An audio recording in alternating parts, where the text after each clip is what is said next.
Nouveau JT Business sur Arc-en-Ciel Télévision. Merci de renouveler votre confiance en votre télévision. C'est l'heure de votre rendez-vous hebdomadaire, de votre magazine qui retrace les sujets ayant dominé l'actualité économique de la semaine. Tout de suite, voici les titres. Le gouvernement congolais a adopté une série de mesures visant à lutter contre la vie chère en RDC. Les mesures fiscales et parafiscales adoptées portent notamment sur la suppression de tous les droits, taxes et redevances sur le maïs ainsi que la farine de maïs. Il s'agit d'un total de 24 actes dont certains sont supprimés, d'autres sont réduits de 5%, 25% et 50%. Les détails sont à suivre. À suivre également, comment comprendre la portée d'une telle décision alors que l'État congolais a besoin de réaliser les recettes budgétaires pendant qu'il se décide de s'en priver. C'est la question principale de l'entretien que le professeur Gaspard Mouhéné a accordé à votre télévision. Il est enseignant des finances publiques dans plusieurs universités. C'est lui l'invité business. Vous suivrez l'échange. Enfin, le gouvernement zambien a annoncé à celui de la RDC la rouverture sans condition de ses frontières fermées à Kasumbalesa, Sakania, Mukambo à partir du mardi dernier afin de permettre la libre circulation des personnes et des marchandises.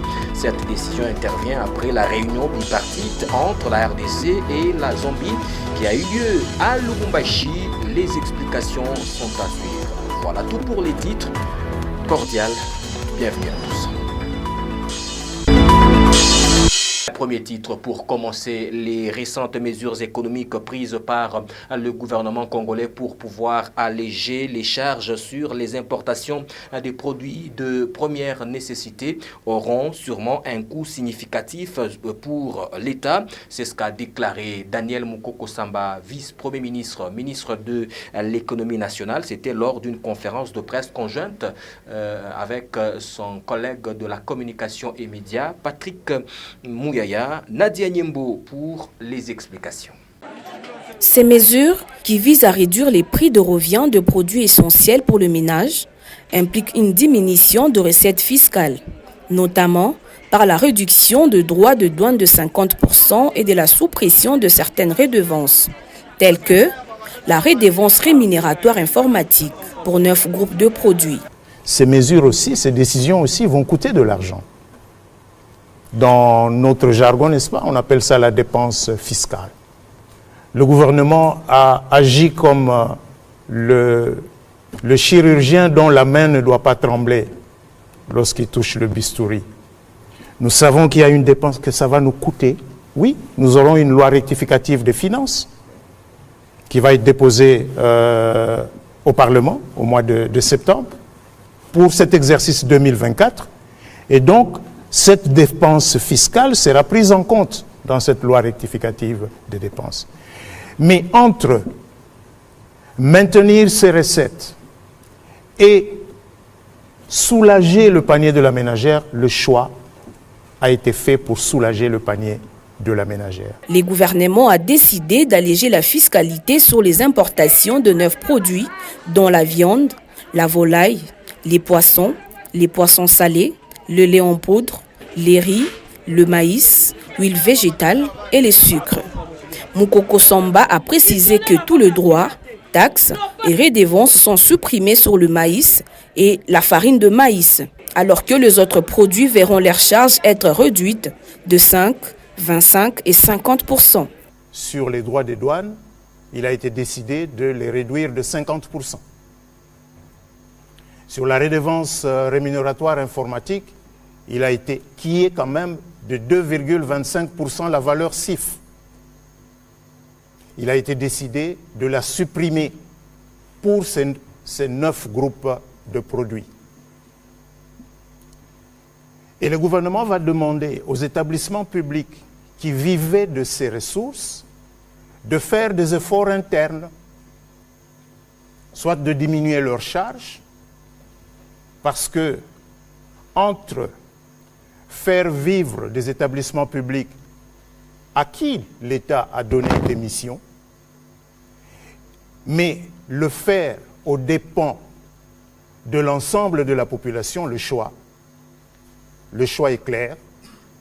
Ici, le gouvernement a privilégié l'intérêt général pour redonner du pouvoir d'achat aux ménages congolais de manière directe. Ces mesures sont destinées à soulager directement les ménages congolais en rendant les produits de première nécessité plus abordables. Mais elles représentent également un sacrifice financier pour l'État qui devrait s'adapter à une diminution de ses recettes fiscales.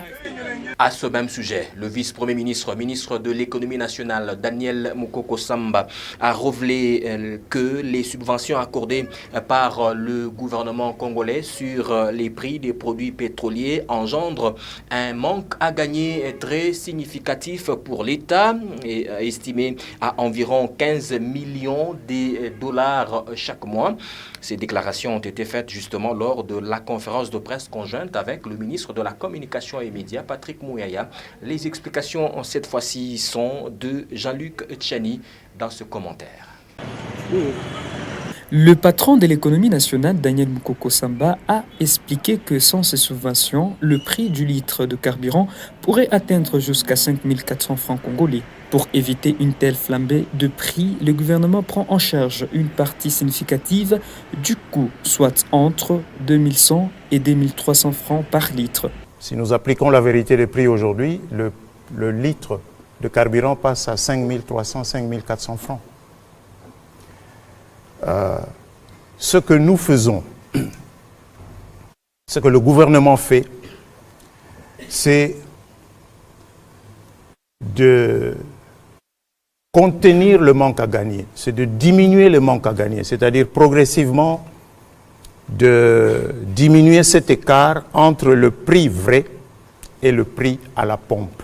Il y a déjà un effort qui a été fait et nous allons continuer à faire cet effort de manière à ce qu'on puisse diminuer la subvention. Je vous ai dit, c'est 2100 francs à 2300 francs par litre supporté par le gouvernement. Le vice-premier ministre a également mentionné que le gouvernement travaille à stabiliser les taux d'échange et à augmenter les volumes de vente pour diminuer l'impact des subventions. Des réformes sont en cours pour maîtriser les prix moyens, frontières commerciales, un élément clé dans la formation de prix de carburant en République démocratique du Congo. Au cours de la dernière réunion du Conseil des ministres, vous avez suivi que dans sa communication, le chef de l'État est revenu sur le prix moyen frontière commerciale. Nous n'avons pas encore la solution définitive, mais nous allons travailler pour avoir une certaine maîtrise de cet élément qui jusque-là est un peu, on va dire, un facteur externe. Parce que les produits pétroliers sont achetés de plusieurs sources à des prix différents. Et cet élément du prix moyen frontière commercial, c'est l'élément sur lequel le chef de l'État nous a demandé de travailler en examinant différentes options et dans un très proche délai. Malgré ces efforts, Mukoko Samba a souligné que la réduction des subventions reste un défi majeur pour l'État qui doit trouver un équilibre entre la protection des consommateurs et la gestion des finances publiques. Et puis cette question, comment comprendre la portée d'une telle décision alors que l'État congolais a besoin de pouvoir réaliser les recettes budgétaires pendant qu'il se décide de s'en priver? La question principale est au cœur de l'entretien que le professeur Gaspard Mouémé a accordé à votre télévision. Il est enseignant des finances publiques dans plusieurs universités.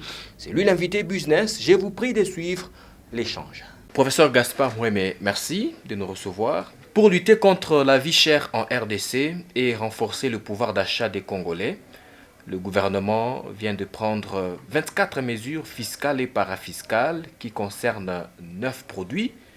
En tant qu'économiste, quelle est la portée d'une telle démarche? Il s'agit ici de viser la réduction des prix. Mais c'est déjà mal barré, sans que je sois du côté négatif, de vouloir réduire les prix sur un certain nombre de produits sans penser réduire ou stopper les taxes sur ces produits concernant les consommateurs. Parce que si j'ai bien suivi, on exonère. Les produits peuvent entrer sous exonération, donc sans payer les droits des douanes, mais arriver sur le marché, les lieux de consommation, nous pouvons payer les produits prétendument à moins cher, sans fixer au préalable les prix de ces produits-là. Je crois que le gouvernement, le ministère de l'économie devrait carrément s'intéresser au prix et pas seulement s'intéresser à l'entrée de ces produits. C'est bien que le gouvernement s'intéresse à l'entrée, mais il doit s'intéresser aussi à la circulation de ces produits sur le marché. Et enfin, comme ça vise le consommateur final, le gouvernement devra s'intéresser à la TVA sur les produits. Dans ces sens. Ces mesures portent sur la suppression des droits, taxes et redevances sur le maïs et la farine de maïs. Est-ce que c'est suffisant pour stabiliser la monnaie nationale et par ricochet réguler les prix intérieurs en vue de soulager le panier de la ménagère? Là aussi, il y a une imprécision. C'est que le pouvoir d'achat s'exprime par la monnaie utilisée. Or, c'est lorsqu'il y a écart, décalage entre le pouvoir d'achat et les prix des produits, qu'à ce moment-là, tout vacille vers les problèmes monétaires. Et donc ici aussi, on devrait fixer carrément les prix pour qu'on sache ce sera quel chiffre pour telle mesure. Parce que le pouvoir d'achat ici, exprimé en 2 monnaies, parfois 3, comme ça vient de Zambie, il y a les kwacha qui entrent aussi dans le compte, il y a le dollar qui est prisé par les consommateurs, parce que sans le dollar, on ne sait pas répartir, acheter ces produits sur lesquels il y a exonération. Sans le dollar, on ne sait pas répartir, les acheter, passe à nouveau c'est à l'extérieur. Et sur place, s'il faut agir en francs, à un moment, la spéculation va y pénétrer, puisque l'importateur va encore chercher à se procurer du dollar, et à ce moment-là que le pouvoir d'achat n'est pas touché.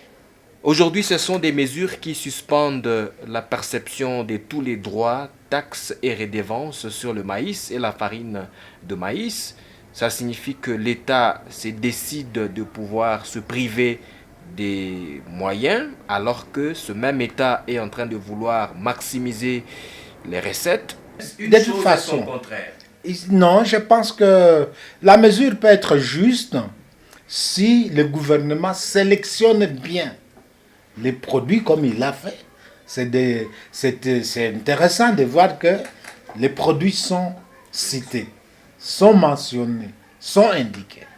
Maintenant, ces produits indiqués, il ne suffit pas de les exonérer à Kasumbalesa, à Mokambo. Il faut les exonérer aussi au niveau du consommateur final. Pour que quand j'entre chez Hyper Psaro, chez Jambo ou Kinimarché, j'achète mes céréales et je suis exempté de la TVA. Très bien. Parce qu'il y a à gagner chez les consommateurs pour qui l'État veut adoucir la charge, la peine. Voilà ma perception sur cet aspect-là. Et cette plasticité sur le nombre de produits où il faut gérer des droits d'accès, c'est intéressant aussi. Je pense qu'ici, le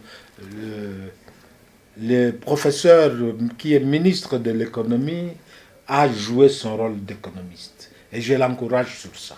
Mais on doit être encore plus précis. Professeur Gaspard Mouhémé, merci. Merci beaucoup. Professeur Gaspard Mouhémé, enseignant des finances publiques dans plusieurs universités.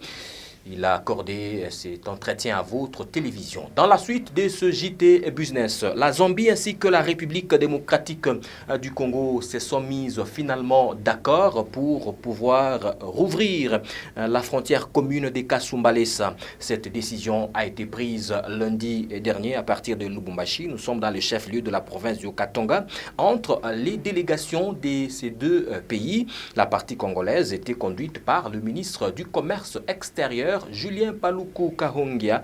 Marcus Akenda nous en parle dans ce reportage. La délégation congolaise avec Julien Paluku à sa tête était en réunion bilatérale avec celle zambienne arrivée ce même lundi dans la ville du Cuivre. Les deux parties ont convenu non seulement de la réouverture de la frontière, mais aussi ont pris l'engagement de faciliter la libre circulation des marchandises. À ce titre, les deux ministres du Commerce extérieur de la RDC et de la Zambie ont mis en place une commission bipartite devant assurer la gestion des mesures de sauvegarde, précise le communiqué sanctionnant cette rencontre bipartite. Par la même occasion, la partie congolaise avec à sa tête Julien Paluku, ministre du Commerce extérieur, a à nouveau entériné l'entrée des marchandises visées par les mesures de sauvegarde dont la procédure d'importation était déjà engagée avant la publication de ces mesures.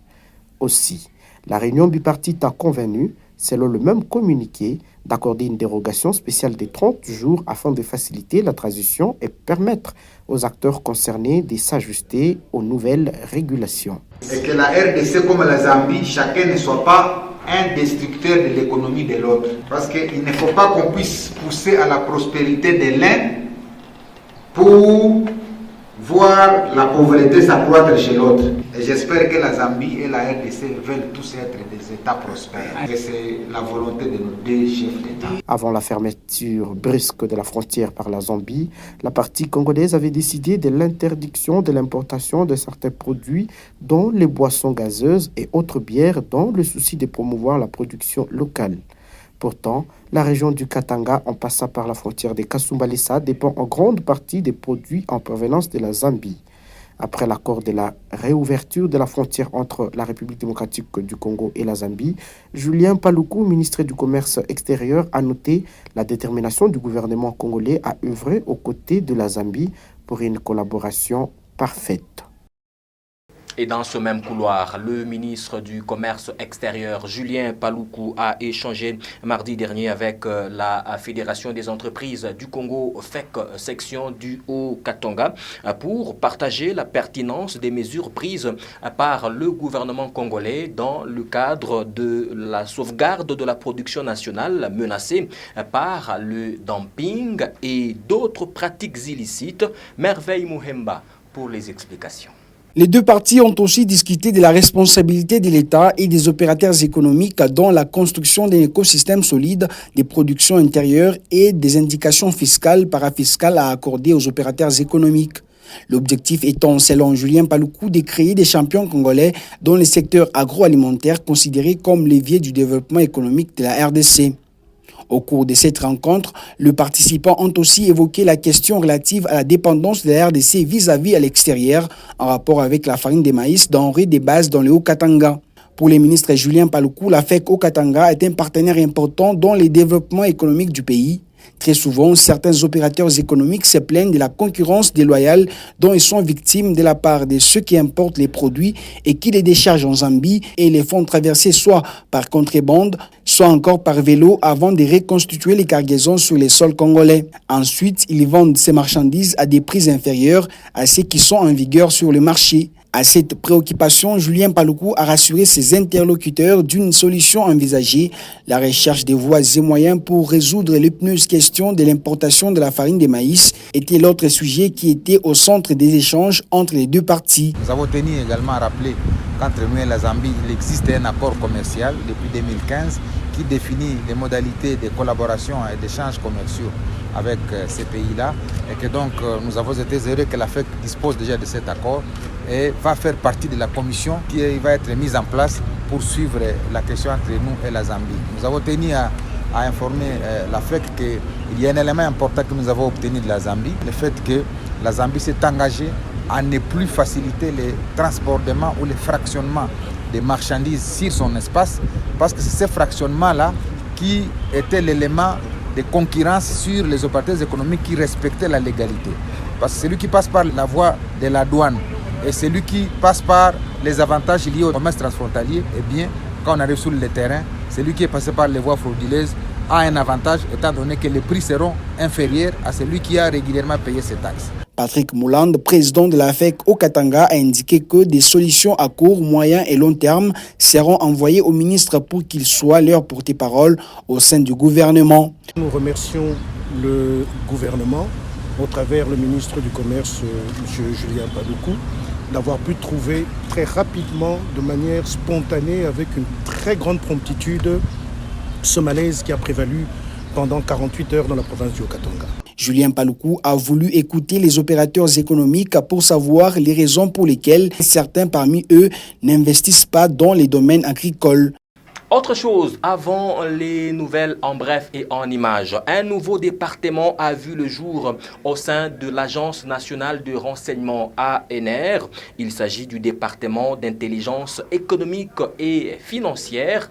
L'une des missions de ce département sera de surveiller des secteurs stratégiques congolais, dont la production de l'énergie. Pour l'inspection générale des finances, IGF, la prédation financière en République démocratique du Congo sera mise en mal. Retour sur les principales missions de ce service dans ce commentaire de Brigitte Massangila.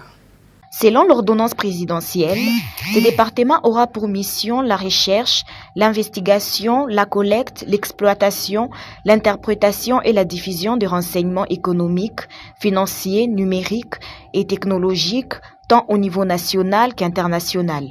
Il sera également chargé de la surveillance des secteurs stratégiques tels que l'énergie, les télécommunications, les nouvelles technologies de l'information et les cyberespaces, ainsi que du contrôle de la gestion des derniers publics. Le DIF jouera un rôle crucial dans la vérification et le contrôle des flux des capitaux, des transactions bancaires et non bancaires, des paiements mobiles et des monnaies virtuelles, ainsi que dans la surveillance des ressources naturelles et des produits stratégiques.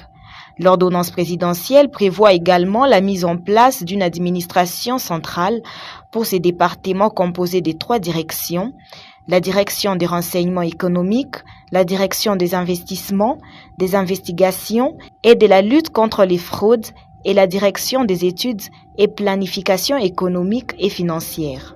À travers sa cellule des communications, l'inspection générale de finances, IGF, a salué la détermination du président de la République de renforcer les dispositifs de la lutte contre la criminalité financière par la création d'un département économique et financier au sein de l'ANR et tout prochainement au parquet financier de la RDC.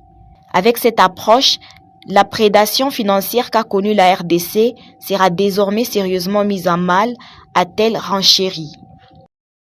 Et puis ces 3 titres en bref et en images. Tout d'abord, le ministre du Commerce extérieur, Julien Paluku Kahungia, a réaffirmé la détermination du gouvernement congolais de soutenir et protéger l'industrie locale.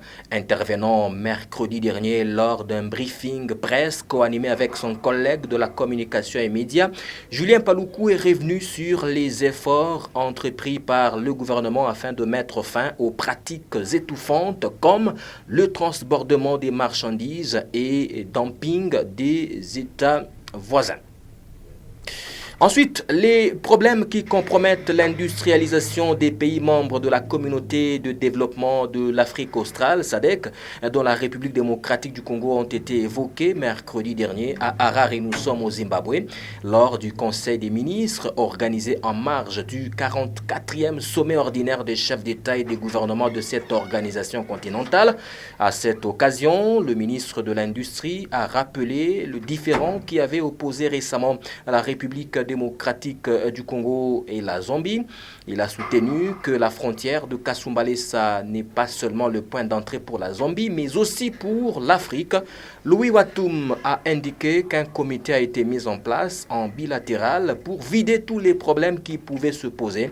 Les frontières ont été finalement réouvertes mardi dernier pour l'intérêt de toute l'Afrique à l'issue de la bipartite qui a réuni les ministres des commerces des deux pays à Lubumbashi en République démocratique du Congo.